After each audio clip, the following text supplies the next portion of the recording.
Good afternoon, good day, everybody. This is A.T. Vuong. I'm presenting my case study here in Ho Chi Minh City at an English center called ILA in Vietnam. Let me share with you my screen. Here is our case study. Here's my table of content. First, I will talk about the student. Then I will talk about the communications we've had with his parents, and then the action steps we've taken, and the recommendations we are offering. So first about this student, his name is Sam. This is a pseudonym we are using to protect his identity. So Sam is very active and enthusiastic in class. So that's one thing I enjoy about him. But because I know he struggled, I didn't want to lose him. So I assigned tasks for him, like collecting erasers, collecting markers, passing out paper, so that he remains active, and I enjoy his enthusiastic energy. He's the youngest in the class. Our classes range from 7 to 10 years old, 10-year-old. So it's not grade level, it's English level. He's been with this English center for over 2 years. He struggled in both of my classes so far. So our current class and the one before this. He failed a final test on the last class, and he failed the most recent midterm with the lowest score in class. He's slow in understanding. His pronunciation could really need help. So here's some record. Of course, one test doesn't really mean anything in my current class, so I have to go back to my prior class to gather enough thorough data to present his case. We have to do the same thing with our academic team. Like we have to have sufficient evidence to show the team as well as his parents. So for his midterm test from last class, he had 60 on the speaking test, 87, 70 on listening, and his final total score is 73, which is not a passing score. We need a 77.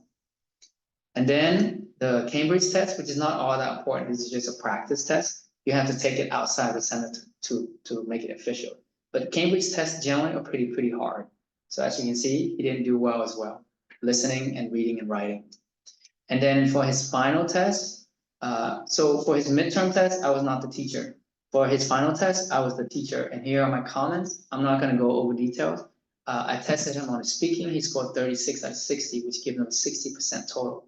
And these are his comments that we make for his parents to know when a TA call.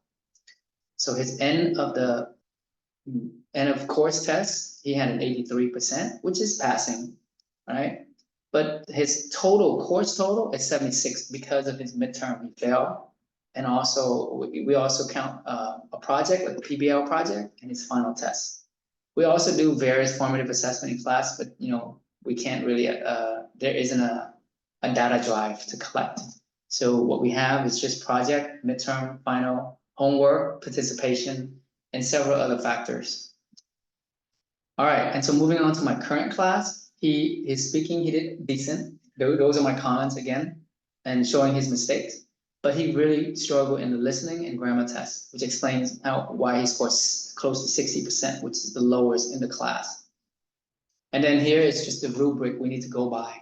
And this is just for our own record keeping purposes for class. So this is my speaking test for him. This is the rubric I use to test him. So far, we communicated with the parents, and I put him on of course, in our center, we call it the weak students list. 2 students don't know about this. Parent don't know about this, but they know that the students struggle. So he's been on this list since last semester. The TA to have notified parents since last semester, and his mother agreed to get him extra tutoring at home. TA had been offering 15 to 30 minutes tutoring before every class, like homework tutoring and content tutoring. Academic and front office teams have been notified, and the teacher has been checking Sam's homework thoroughly. Here are some action steps that I've taken so far. I placed Sam on the weak students list since last semester. The TA had been communicating with parents. His mother agreed to get him extra help. The TA had been offering 15 to 30 minutes tutoring, and our team, academic and front office teams, have been notified. And I have been checking his homework. Myself and the TA have been checking his homework and in-class work thoroughly. And finally, what are my recommendations for him? We already called his parents a few times, and we intend to call his parents again after our most recent midterm test. More tutoring is recommended at home for for Sam, and tutor or the parents to go over his homework with him. We recommend that he repeats class if he doesn't improve. He's gonna have to repeat it.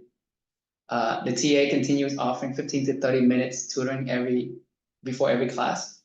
And we need to email with evidence of Sam's struggles and grades to the academic and front office teams. The teacher, myself, and the TA will continue to monitor Sam in class work and homework. So these are the recommendations for Sam so far. Hopefully it worked. Worst case scenario, we would have to ask him to repeat the class. So this is the general protocol that we take here at ILA Center, English Center, when we deal with struggling students. All right, thank you for your time.